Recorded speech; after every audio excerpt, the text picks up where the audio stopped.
So today I want to go over a poison landslide build for the Druid that is incredibly strong once you can get the legendary aspects to make this build work. Now this build is going to require you have a certain amount of legendary aspects for the build to actually work, which you can usually get by the time you're in World Tier 3 and going into World Tier 4. And once you have those legendary aspects, this build is incredibly strong for getting you up to level 100. You don't even really need to worry about your stats or your gear. You just need these legendary aspects and you're going to be able to do anything you need to do to get to 100 very quickly. Now the four main legendary aspects you're going to need is Trample now summons 6 landslide pillars doing additional damage, and Trample is now a nature magic and earth skill. So this is one of the main ways we're going to be summoning landslides, because this is a landslide build, but we don't actually use or cast the actual landslide ability. Then one of the main things which is always going to go on your necklace is when the Nature's Fury key passive triggers a free skill, your non-ultimate cooldowns of the opposite type are reduced by up to 7.5 seconds. So anytime we use a storm skill, our earth skills can get reduced cooldown whenever our capstone procs, and vice versa. This allows this build to constantly have reset abilities. Then landslide's earth pillars each strike a second time and deal additional damage per hit. So now anytime we spawn our landslides from say our trample, it'll spawn 2 whole waves of them. And then finally, poison creepers active also cast landslide in a circle around you, and earth skills deal more damage to poisoned enemies. So this is where the poison damage comes in. We're using poison creeper, we poison everything, root them, and then in a big circle it casts 2 big casts of landslides. So that brings us to our skill tree, starting with Storm Strike, which we are using a lot, but this is primarily to proc other effects, not to generate a spirit. Also gives us damage reduction, and it cleaves, which will help proc some additional effects. Upgrade 1 has a chance to immobilize, upgrade 2 has a chance to make enemies vulnerable, and you're going to be using this a lot. This is the main proc to reset your other cooldowns, so you are going to be getting a lot of vulnerable procs. Then we're going down 5 into Landslide, which again, we're not going to be casting itself. It's not even going to be on our bar, but the landslides that are proc from our other abilities take all of the different scaling and effects from Landslide. And upgrade 1 can immobilize enemies, and upgrade 2 gives us stacks of terror motes whenever we immobilize or stun enemies. And when our landslide consumes a terror mote, it does 40% more critical strike damage and is guaranteed crits, and just attacking bosses has a chance to give you terror motes. So this will give you massively increased damage through all of our different procs. Then we're going down taking Earthen Bulwark just for some additional barrier. It also makes us unstoppable because of upgrade 1, and this will be resetting constantly, so a bunch of extra barrier with a ton of unstoppable procs. Then we're going down 1 into Poison Creeper. This is mainly to poison enemies for a bunch of additional effects and to spawn our landslide. Upgrade 1 increases the duration of the immobilize. Upgrade 2 gives us increased critical strike chance when enemies are strangled by the Poison Creeper, and this is very good because you pop Poison Creeper, it poisons everything, giving us a bunch of additional scaling, roots everything, then spawns circles of landslides around you, which will now have increased critical strike chance, will do a bunch of additional damage because they're poisoned, and just be really high burst damage. Then we're going down taking Hurricane as an AoE around you. Upgrade 1 slows enemies, upgrade 2 gives you damage reduction when it's active. This is mainly to be procced for additional effects like the damage reduction. Then we're going over, we're taking Trample. This will be our other way to proc landslides, also makes us unstoppable. Upgrade 1 makes us do a lot more damage the less enemies you hit, meaning your Trample can actually do some decent damage. Then we're going down, we're taking the Petrify ultimate. This stuns everything around you and makes them take increased critical strike damage, and against a boss it makes them take even more critical strike damage and last longer. Upgrade 1 increases its duration. This is very good. You can stun basically everything on a screen, which will help a lot with ads, and for bosses it allows you to do a lot more damage. Then our capstone is Nature's Fury. When you cast an earth skill, it has a 30% chance to trigger a free storm skill, and vice versa, and anytime this procs, this is what will be massively lowering our cooldown, basically resetting our abilities. And then we have our passive, starting with Heart of the Wild. To get 3 into Wild Impulses, your core skills do more damage but cost more spirit. We don't actually use any spirits, so this is just massively increased damage. Predatory Instinct for increased critical strike chance, 3 into Iron Fur for damage reduction while in Werebear and 3 seconds after, 3 into Ancestral Fortitude for increased resistances, 3 into Vigilance for damage reduction when using a defensive. We'll constantly be resetting Earthen Bulwark to keep this up. Then we're going down 3 into Crushing Earth. Earth skills deal more damage to CC'd enemies. 3 into Stone Guard. While you have Fortify over 50% of your max life, your Earth skills deal more damage. Then 1 into Safeguard. Critical strikes with Earth skills fortify you for 2% of your base life. And since we'll just be filling the screen with landslides, we'll be getting tons of Fortify off of this. 1 into Neurotoxin to get 3 into Envenom. You and your companions deal increased critical strike damage to poison enemies. Most enemies are going to be poisoned most of the time. Then we're going down 3 into Defiance. Nature skills deal increased damage to elites. 2 into Natural Disaster. Your Earth skills deal more to vulnerable enemies. Storm skills deal more damage to CC'd enemies. then 3 into Resonance. Nature skills deal increased damage, triple this if an Earth skill is the next cast after a Storm skill, and vice versa. So this is going to be some pretty massive damage increase because we're alternating between Earth and Storm skills. And then next up we have our Spirit Boons, Wariness to take reduced damage from Elite, Sight Talents for increased critical strike chance, Avian Wraith for increased critical strike damage, which was buffed from being additive to multiplicative, so it's really good now. Pack Leader, which is a lucky hit that has a chance to reset your companion skills, so our Poison Creeper, which is pretty massive. And then finally, Calm Before the Storm, a lucky hit. Your nature skills have a chance to reduce the cooldown of your ultimate by 2 seconds, so we can have more Petrifies. And then we have our Seneschal Companion. Now this is going to change heavily once we get to level 100 and get all of our stones leveled up, but at level 80, this is really good right now. We're using Focus Fire, which is the beam that bounces to multiple enemies, does pretty good damage. Zone 1 is the arcing support, so now it arcs to more enemies and makes it more of an AoE ability. Then we have Poison Support, so half its damage is now poison damage, and it applies a dot over 5 seconds, and this dot can also bounce to more enemies. Now this is really good because this poison dot is also considered poison for us. So now anything we have that needs a poison enemy, all enemies will be poisoned most of the time. Then Swift Support, so this ability has more attack speed, and that means it's doing more damage in the same amount of time. Then we're using Flash of Adrenaline, which is just a damage buff for us. It's multiplicative, so pretty massive damage increase. We have the Tactical Stone, so reduces the cooldown of this from 20 seconds, I think, to 14. We have Duration Support, so it increases the duration, so now it lasts for 9 seconds. And then finally, Safeguard Support, so we get some damage reduction anytime this is cast, so a big damage increase, a big damage reduction. And as we level up these stones more and more, this effect will be able to be on us 100% of the time. And that brings us to our Paragon Boards, where the first board we're going to be using Exploit. Now this is so good because on the first board, you can get a level 1 Exploit glyph to get the secondary effect, which is mainly what we want, which when an enemy is damaged, they become vulnerable for 3 seconds. So the first time you damage anything, they're vulnerable, massively increasing your burst. Then we're going up, we're taking the Earthen Devastation board. Your Earth skills deal increased critical strike damage. Depending on your damage versus crowd control, mine's currently at 31%. We can get that up to more, but that's already a very big bonus. And the glyph we're taking here is Tectonic, which gives our Earth skills increased critical strike damage, but a really big reason we're taking this is once we get it to 15, we can get the secondary effect, which is 20% lucky hit chance increase, which is pretty massive. A lot of our build is based off of lucky hit. Then we're going over to the right, we're taking the Heightened Malice board. While 3 or more enemies are poisoned, which will basically always be the case, you deal massively increased damage, one of the best legendary nodes in the game. And then the glyph we're taking is Earth and Sky to buff the magic nodes within range. Secondary effect, our nature skills deal increased damage to crowd controlled or CC'd enemies. And a really big thing before you get to level 100 and have all of your points and get to min-max your boards, a really big thing is just getting all the rare and magic nodes that are going to massively increase your survivability or damage. Because rare and magic nodes will give you the biggest bonuses until you start leveling up a lot of your glyphs to at least level 15. And that brings us to our gems and legendary aspects. For your weapon, you want critical strike damage to vulnerable enemies. In your gear, you want max life. And then in your jewelry, you want whatever's going to bring up your resistances. If you can get capped resistances, go for that. If you can't, just try to bring everything up to even points. Now, once you get to say level 100, you're going to need everything capped. But if you already have everything capped, you can also just put armor gems into your jewelry. Now, for our legendary aspects, we already went over our trample aspect, so it spawns landslides. We already went over our aspect that makes our capstone reset the cooldowns of our abilities. We already went over our landslides proccing additional times and dealing more damage, and our poison creeper spawning landslides. Then for our final offensive aspect, casting a storm skill grants your earth skills increase critical strike damage, and casting an earth skill increases the critical strike chance of your storm skills. So again, just very good with our mix of storm and earth skills. Then for our defensives, we increase the duration of bulwark by 6 seconds, and killing an enemy refreshes some of its barrier. Then we have disobedience for % armor stacking. Then we have might, so our basic skill grants us 20% damage reduction. Then finally on our boots, while unstoppable and 4 seconds after, you gain increased movement speed and can freely move through enemies. We'll be proccing unstoppable almost all the time, so this will give us just increased movement speed and the ability to move through enemies almost all the time. Now I'm not going to go over stats because you don't really have to care about your stats until you're level 100 or at least getting above 80 into the 90s, because you can level so fast now that the main thing you really need to care about is getting all of your legendary aspects and then keeping your gear upgraded. If you can find gear with stats that are going to make more sense for the build, that's fine, but you really don't need to care about your stats that much. But in the build planner linked in the description, it will have all of the best stats listed for this build, say if you're level 100, so you can read that out, check those stats out. But if you're still leveling up, you really don't need to care. You primarily just want to worry about getting all of your correct legendary aspects. But that that's the entirety of this build. This is one of my favorite builds for the Druid these days. It's an incredibly fun build. It's fast. You have multiple unstoppables, so you're never really CC'd. You have massive AoE. It feels good to have all these abilities constantly resetting, and you can do really good burst damage. And this is incredibly strong for AoE, and it's still good for boss fighting. A lot of the builds will have one downside, but this one is kind of even on all fronts. But that's all I want to go over, so thanks for watching.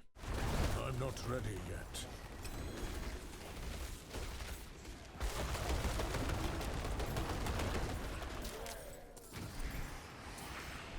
I'm not ready yet.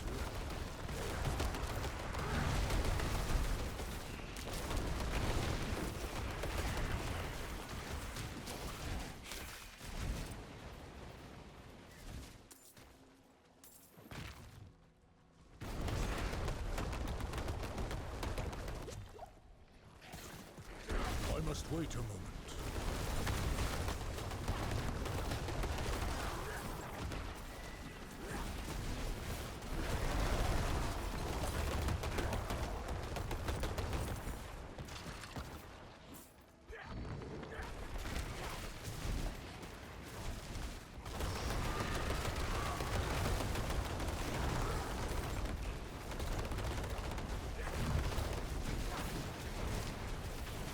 I'm not ready yet.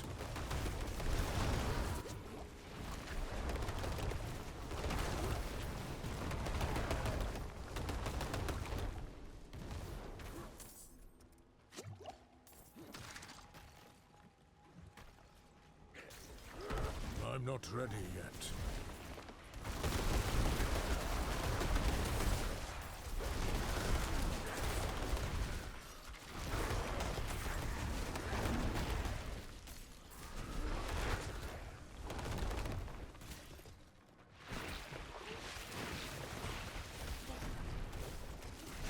I must wait a moment.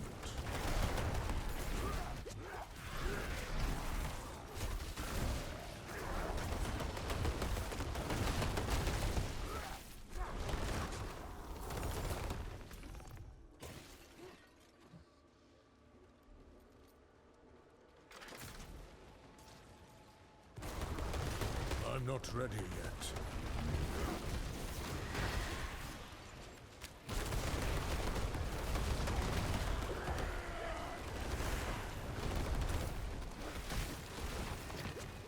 I must wait a moment.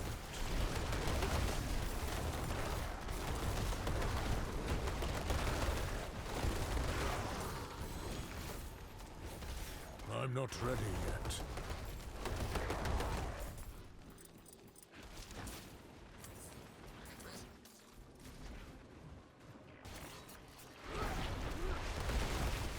I must wait a moment.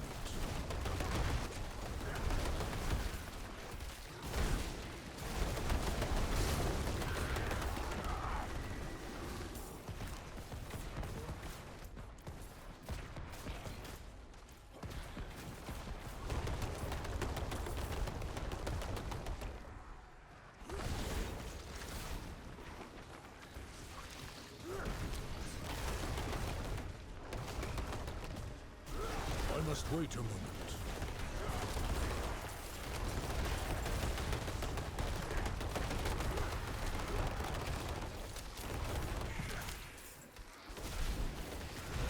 I must wait a moment.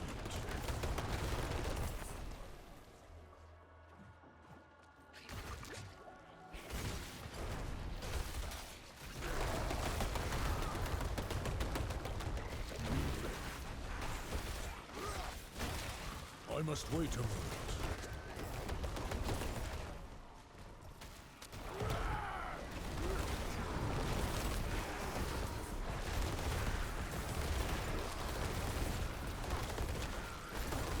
I'm not ready yet.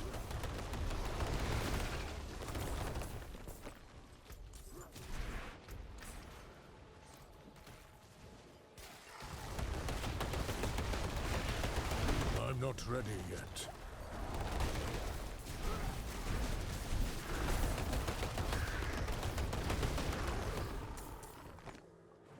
I need time to do that.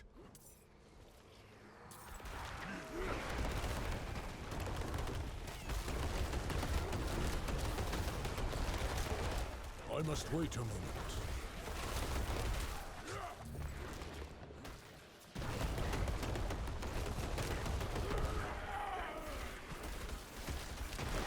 I'm not ready yet.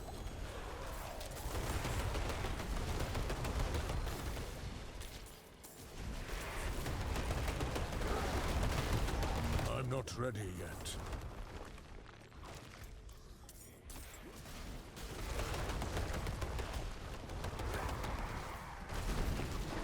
I must wait a moment.